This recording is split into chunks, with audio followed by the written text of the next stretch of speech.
마태복음 1장 17절에서 25절까지 우리 한 절씩 교독하시겠습니다.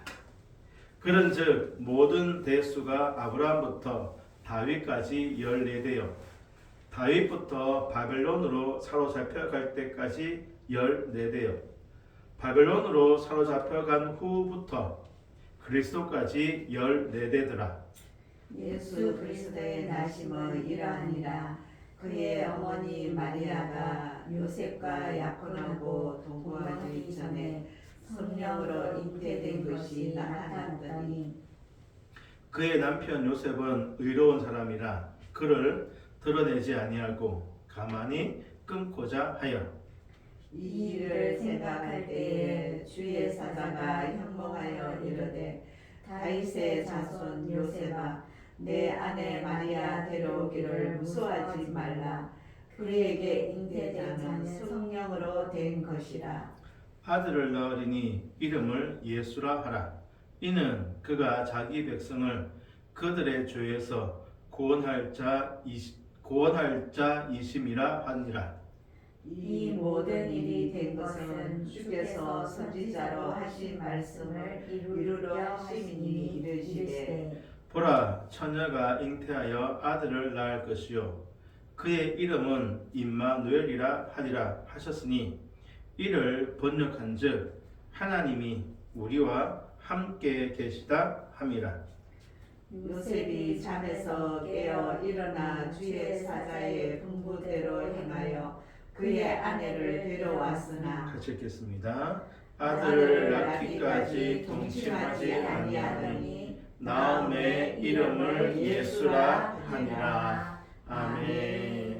우리 매주 수요일부터 마태복음 한 장씩 읽고 말씀을 나누고자 합니다. 오늘은 마태복음 1장인데요. 말씀을 이루심이라는 제목으로 말씀 나누고자 합니다. 말씀을 이루심. 구약 성경의 마지막 권이 말라기죠. 신약 성경은요 마태복음으로 시작합니다. 우리 성경 보면 말라기, 그러니까 구약의 마지막 성경 말라기와 신약 성경의 첫 번째 권인 마태복음 그 사이에 일단 종이 한 장 있습니다. 하지만 역사적으로 보면 말라기부터 시작해서 예수님이 오시기까지는 약 400년의 시간 간격이 있습니다. 말라기 이후 예수님이 이 땅에 오시기까지의 약 400년을 신약과 구약 중간에 있다고 해서 신구약 중간기라고 하고요. 또는 하나님께서 이 기간 동안 선지자나 꿈이나 환상으로 말씀하시지 않았기 때문에 암흑기라고도 합니다. 한번 따라해 볼까요? 신구약 중간기, 신구약 중간기, 암흑기. 암흑기. 네, 말라기부터 시작해서 예수님이 오시기 전까지 그 기간 약 400년인데요. 신구약 중간기 혹은 암흑기라고 합니다. 그리고 그 암흑기를 깨고 하나님이 다시 말씀하시기 시작하는데요. 본문 20절과 21절입니다. 이 일을 생각할 때에 주의 사자가 현몽하여 이르되 다윗의 자손 요셉아 네 아내 마리아 데려오기를 무서워하지 말라. 그에게 잉태된 자는 성령으로 된 것이라. 아들 낳으리니 이름을 예수라라. 이는 그가 자기 백성을 그들의 죄에서 구원할 자이심이라 하니라. 그러니까 정원한 마리아가 임신했다라는 소식을 듣고 이 일을 생각할 때 누가 옵니까? 주의 사자가 찾아오죠. 누구에게? 요셉에게. 그리고 말합니다. 마리아 데려오기를 무서워하지 말아라. 성령으로 잉태되었다. 아들 낳을 것인데 그 이름을 예수라 해라. 예수는 자기 백성을 그들의 죄에서 구원할 분이시다 라고 하죠. 그리고 이어서 22절입니다. 22절 같이 한번 읽겠습니다. 이 모든 일이 된 것은 주께서 선지자로 하신 말씀을 이루려 하심이라. 아멘. 그러니까 이 모든 일이 뭘까요? 예수께서 자기 백성을 구원하기 위해 성령으로 잉태되어 동정녀 마리아를 통해서 이 땅에 오시는 이 모든 일은 우연이거나 또는 어떤 한순간 혹은 어떤 특정한 사건으로 이루어진 것이 아니다. 이 모든 일은 선지자들을 통해서, 즉 구약 성경을 통해서 하나님이 하신 말씀이 성취되는 것이다 라는 그 말씀입니다.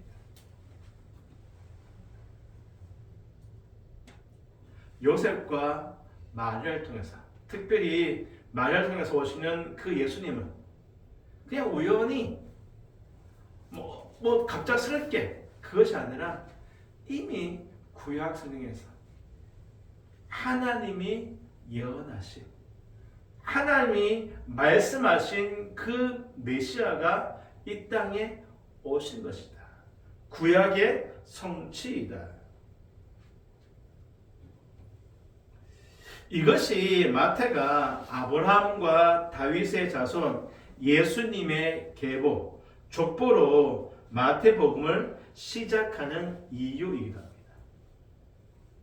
마태복음 읽지 않았지만 1절부터 아브라함과 다윗의 자손 예수 그리스도의 계보라, 족보로 시작하죠. 어떠세요? 족보 읽기가 재미있으시죠? 족보는 항상 재미없죠. 지루하고 성경에 왜 족보를 기록했을까라는 생각이 들 때가 참 많습니다. 우리나라 족보, 우리나라 이야기면 그나마 괜찮을 텐데 대부분 모르는 이름들이잖아요. 그러니까 더 지루합니다. 하지만요, 성경에 기록된 족보는 매우 중요한 역할, 기능을 하고 있습니다. 1절 보시면 아브라함과 다윗의 자손 예수 그리스도의 계보라, 족보라는 얘기죠. 말씀드린 것처럼 족보는 매우 중요한 기능, 역할이 있는데요. 두 가지입니다. 우리 창세기 5장 한번 보실까요? 창세기 5장. 구약 성경 6면 중에 있습니다. 창세기 5장.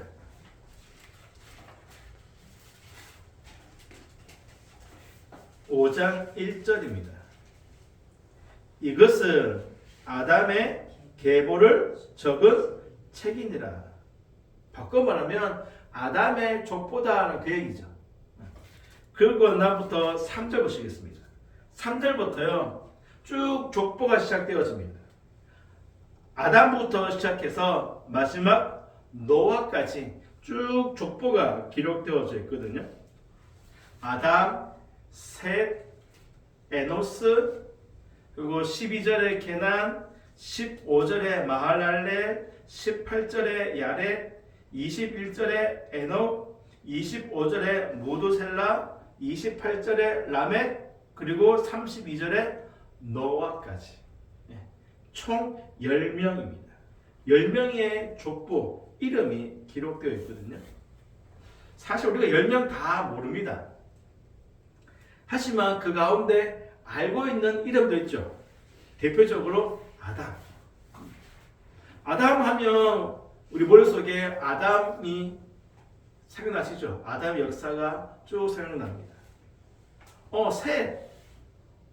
아벨 대신 주신 아들이지. 에노스.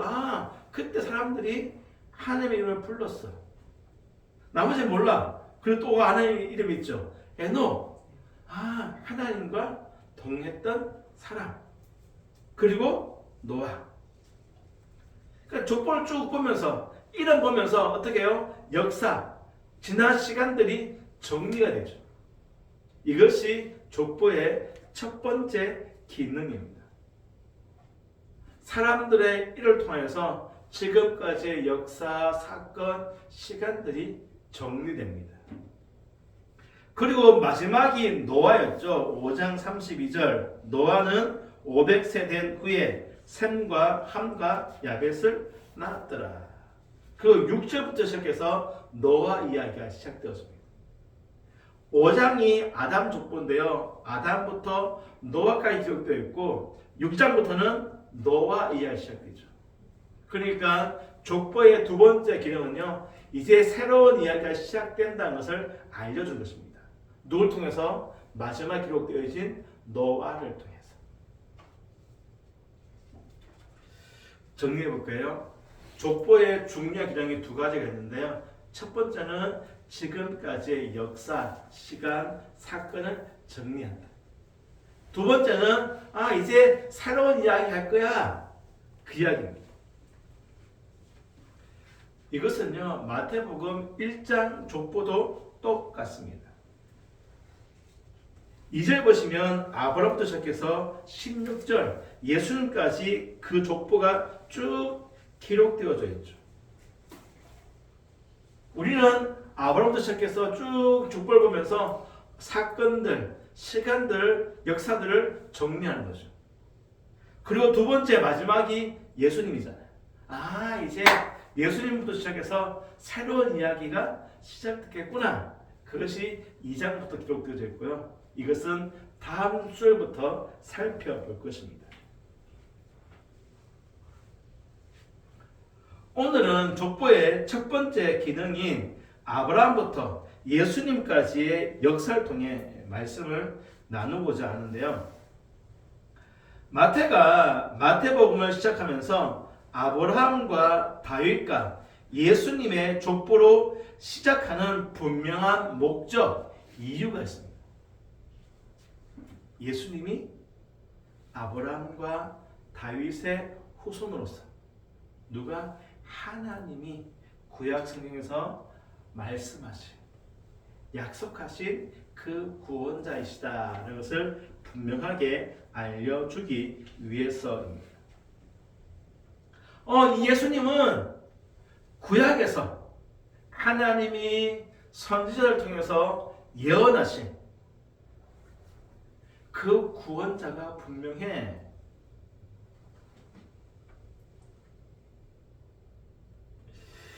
예수님이 구약에 예언된 하나님께서 약속하신 메시아 구원자이심을 증명하기 위해서 마태가 마태복음을 기록하면서 아브라함과 다윗을 통한 예수님의 족보를 기록하고 있습니다.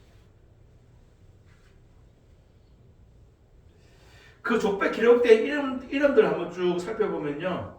총 42명이거든요. 이 42명을 크게 네 부류로 구분할 수 있습니다. 첫 번째, 한번 따라하겠습니다. 주옥 같은 이름. 주옥 같은 이름. 네, 주옥 같은 이름. 족보 쭉 보시면 눈에 탁 들어오는 이름이 있죠. 권사님은 어떤 이름이 제일 먼저 눈에 들어오세요? 네? 이름 중에서 가장 눈에 탁 띄는 이름. 예수님이죠. 예수님. 예수님 빼고는? 예수님 말고는 유다. 유다. 네. 유다? 네. 뭐 야곱의 아들 유다? 네. 당황스러운데요? 저는 아브라함이나 뭐 이삭 줄 알았는데. 여기 지금 여기 말씀하신 거예요. 마태. 예, 마태복음에서. 네. 유다. 유다. 우리 사모님은요? 야곱. 야곱. 네네. 뭐 아브라함이나 이삭이나 야곱이나 혹은 뭐 다윗도 있고요. 히스기야도 있고요. 요시아도 있고요. 믿음의 선진들, 선배들. 우리가 그 이름들을 기억하면서 그들이 살아낸 믿음의 삶들을 떠올릴 수 있죠. 믿음의 선진들, 선배들로서 우리에게 신앙의 본을 보여주었던 이름들이 있습니다. 두 번째는요, 전혀 모르는 이름입니다. 우리가 읽지 않았지만 쭉 보면요, 누구지? 처음 듣는 이름들이 참 많습니다. 잘 모르겠습니다. 유대인들은 아닌지 잘 모르겠지만 우리는 상당수가 모르는 이름들입니다. 특히 12절 이하의 바벨론 포로 이후로 이름은 대부분 잘 몰라요. 그래서 할 말도 없죠. 뭐 알아야 말을 하지. 모르니까 할 말도 없습니다. 세 번째는요. 입에 담고 싶지 않은 이름입니다. 하나님께서 악하다라고 평가받는 인물이죠. 대표적으로 남유다의 므낫세입니다. 남유다의 므낫세. 10절입니다. 히스기야는 므낫세를 낳고, 이 므낫세가 남유다 역사상 가장 악한 왕을 평가받거든요. 남유다가 멸망한 것이 므낫세의 죄 때문이다라고 말씀할 정도입니다. 입에 담고 싶지 않은 이름. 첫 번째는 주옥 같은 이름. 두 번째는 모르는 이름. 세 번째는 입에 담고 싶지 않은 이름. 네 번째는요, 여자들의 이름입니다. 예수님의 족보에 여자들이 몇 명 있는 줄 아세요? 5명 있습니다. 다말, 라합, 룻, 우리아의 아내, 그리고 마리아. 5명. 유대인 남자들이요, 아침마다 드리는 3가지 감사 기도가 있습니다. 하나님, 이방인이 아닌 유대인으로 태어나서 감사합니다. 하나님, 종이 아닌 자유인으로 태어나서 감사합니다. 하나님, 여자가 아니라 남자로 태어나서 감사합니다. 이거만 보더라도 그 당시에, 그죠? 여자에 대한 인식이 어떤지 알 수 있죠.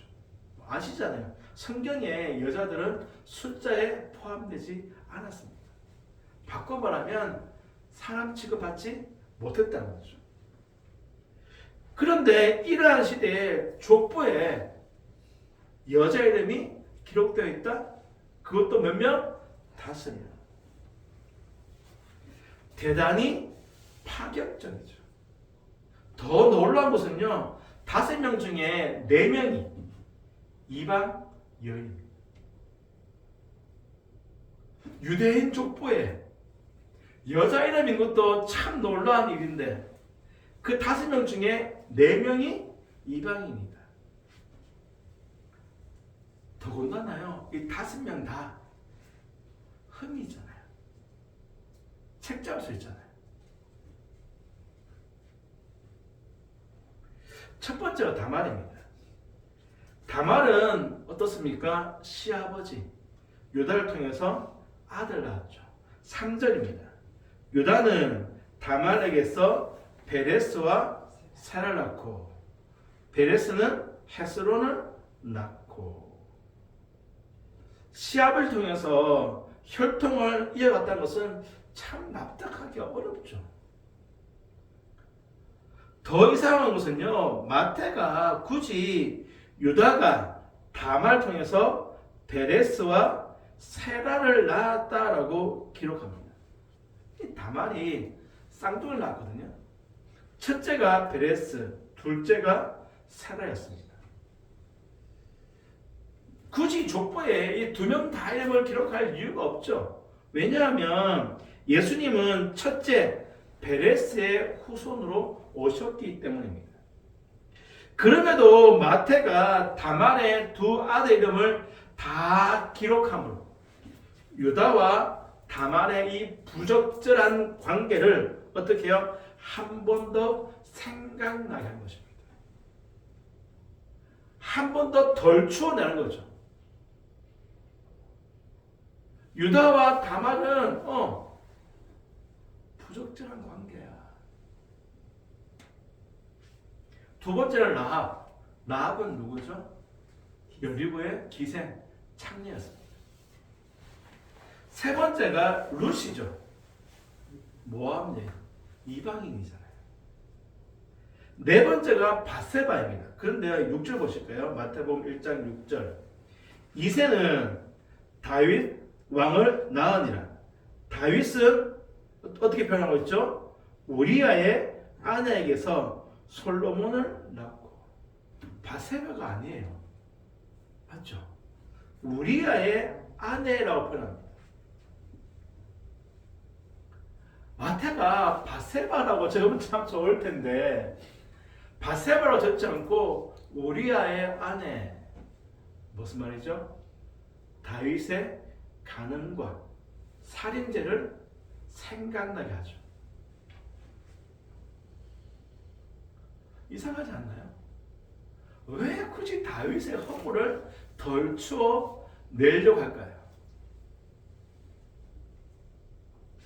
마지막으로 마리아입니다.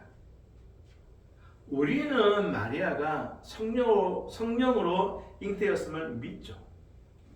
하지만 그 당시 처녀가 더욱이 약혼한 처녀가 임신했다는 것은요, 돌에 맞아 죽을 큰 죄였습니다. 이쯤 되면 마태의 의도가 궁금하지 않나요?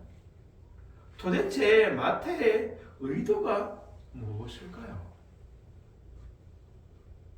하나님이신 예수님이 우리의 구원자로 이 땅에 오심을 알리는 마태복음의 첫 번장입니다.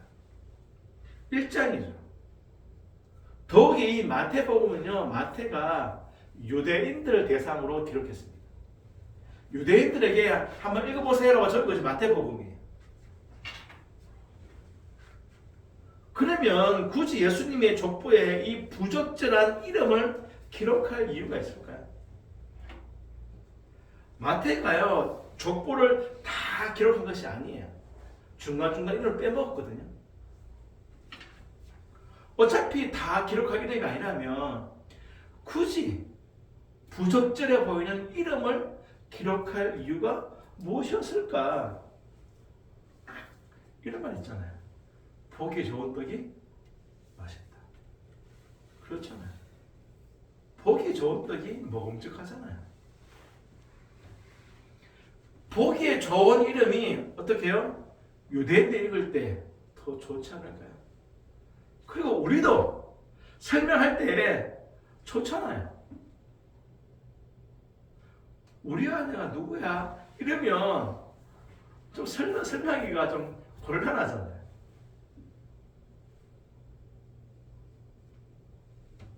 족보에 기록된 그 사람들 한 명 한 명 살펴보면요,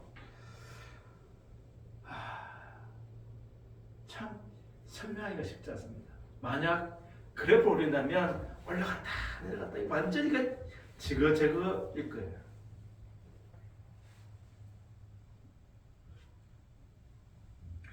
과연 이런 사람들, 이런 인생을 통해서 구원자이신 예수님이 오실 수 있을까 하는 조마조마한 마음도 듭니다.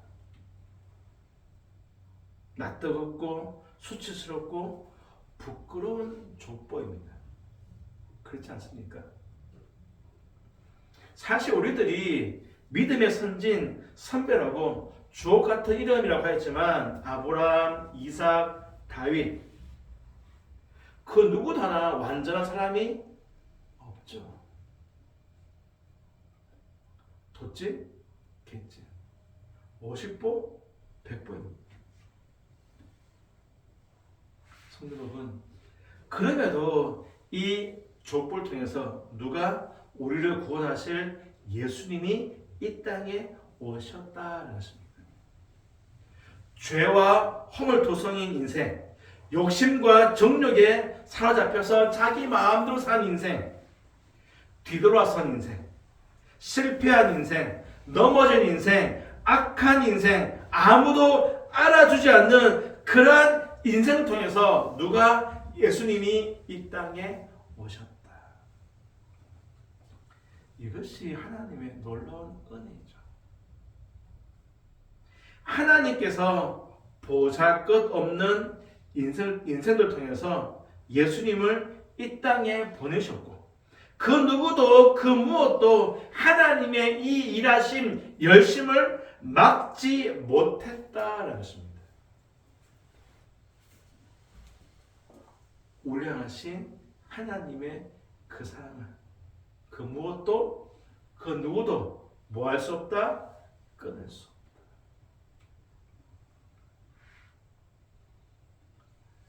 마태는 지금 이것을 말하고 싶은 것입니다. 마태는 이 족보를 통해서 하나님의 은혜가 얼마나 놀라운지, 하나님의 사랑이 얼마나 큰지 우리에게 말하고 싶은 것이죠. 본인의 마음에 들어있는 것 같아요. 자기의 세리의 아픈 마음. 그런데 하나님이 쓰시면은 이렇게 아멘. 쓰임을 받는다고 이래서 응. 전하고 이런 사람 이름을 좀 강조하는 것 같아요. 그렇죠. 네.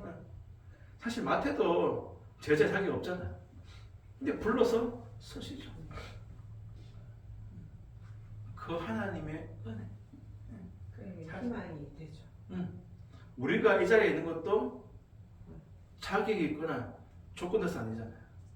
하나님의 무조건적인 은혜로 앉아 있는 거죠. 그래서 성도 여러분, 우리 하나 생각해 봐야 되는데요. 약속대로 예수님이 땅에 오셨잖아요. 우리가 쭉 다 해서 그렇지, 만약 우리가 그들과 함께 살아간다면 이 사람 통해서 예수님 오실 수 있을까라고 그런 인물들이잖아요. 그런데 하나님의 그 사랑 그대로 예수님이 오셨습니다. 그렇다면 다시 오실 것이라는 예수의 그 약속이 이루어질까요? 이루어지지 않을까요? 이루어지죠. 그걸 누가 이루십니까? 하나님이 이루신 거죠. 예수님을 이 땅에 오게 하신 그 하나님이 다시 오실 그 예수님 약속 또한 이루신다는 것입니다. 막을 자, 지체시킬 자 아무도 없다. 우리에게는 그날이 도둑같이 임할 것입니다. 하지만 예수님은 정해진 그 시간에 반드시 오십니다. 1장에 기록된 족보를 통해서 예수님이 이 땅에 오셨다면 아브라함부터 시작해서 다윗 그 모든 이름들이 예수님이 오게 하는 통로였잖아요. 그것처럼 다시 오실 예수님은 우리를 통해서 이 땅에 오실 것입니다. 우리를 통해서 예수님이 다시 오실 길이 준비되는 것이죠. 그렇다면 우리는 어떻게 살아야 하고 어떻게 서야 할까? 마태처럼 누군가가 족보를 기록할 때 과연 나의 이름은 어떻게 기록되고 기억될까 하는 것입니다. 아브라함, 다윗과 같은 믿음의 선진으로 또는 아무도 모르는 이름으로 혹은 모나세처럼 악한 이름으로 또는 여인들처럼 기록될 자격이 없지만 기록된 이름으로 어떻게 기록될까요? 마태가 그 족보를 기록하면서 성경을 시작한 것처럼 다시 오실 주님의 그 길을 준비하고 있는 우리를 바라보면서 누군가가 나의 이름을 기록할 때 어떤 이름으로 기억하고 기록할 것인가? 물론 자격, 조건 따지면 아무도 자격 안 되고 조건 안 되죠. 누가 그 족보에 이름이 기록될 수 있겠습니까? 오직 은혜로만 이름이 기록되는 줄로 믿습니다. 그러기 성도 여러분, 그때 믿음의 선진들로 기록되어집니다. 기억되어지는 그 이름으로 남아있는 정말 본받을 만한 정말 충성된 이름, 정말 신실한 이름, 그 이름들로 기록되어지고 남겨지는 저와 여러분 우리 모두가 되어지기를 주님의 이름으로 축복합니다. 기도하시겠습니다. 하나님, 한 명 한 명 그 이름을 다 살펴볼 때 예수님의 족보로 예수님이 이 땅에 오시는 그 통로로 쓰임받기에 합당한 사람은 단 한 명도 없습니다. 하지만 하나님의 그 열심, 하나님의 그 사랑, 하나님의 그 일하심으로 마침내 예수님께서 이 땅에 오셨습니다. 정말 하나같이 비틀거리는 인생, 조마조마한 인생이었는데 하나님의 은혜로 말미암아 귀한 복의 통로로 쓰임 받았습니다. 아버지 하나님, 자격 없지만 조건 안 되지만 이 땅에 보여주신 예수님의 그 이름 말미암아 우리들이 구원받았고 지금 이 자리에 있습니다. 이제 우리들이 다시 오실 주님의 그 길을 준비합니다. 누군가가 다시 오실 주님의 그 길을 준비한 사람들의 이름을 기록할 때에 과연 나는 어떤 이름으로 기록되어질지 한번 돌아보곤 합니다. 정말 원하옵기는 신실한 이름으로 충성된 자로서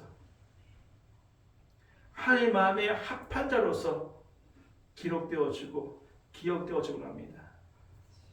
반드시 오실 주님의 그 길을 날마다 깨어서 준비하고 예비하는 그러한 삶을 살기 원하오니 우리를 통하여서 일하여 주시고 마지막 이 시대에 믿음 가운데 승리케 하시고 감당케 하옵소서. 오직 하늘의 소망을 두고 이 땅에 충성된 자로서 살아가도록 역사해 주시고 또 우리 땅끝불 교회가 그러한 교회로 세워지기 원하오니 아버지 하나님 의로운 오른손으로 붙들어 주시고 영광 받아 주시고 사용하여 주옵소서. 날씨가 많이 춥습니다. 아버지 하나님, 우리 모든 성도님들 한 분 한 분 다 안전과 건강, 평안으로 함께하여 주옵소서. 모든 사람을 통해서 영광 받아 주옵소서. 예수님 이름으로 기도하옵나이다. 아멘.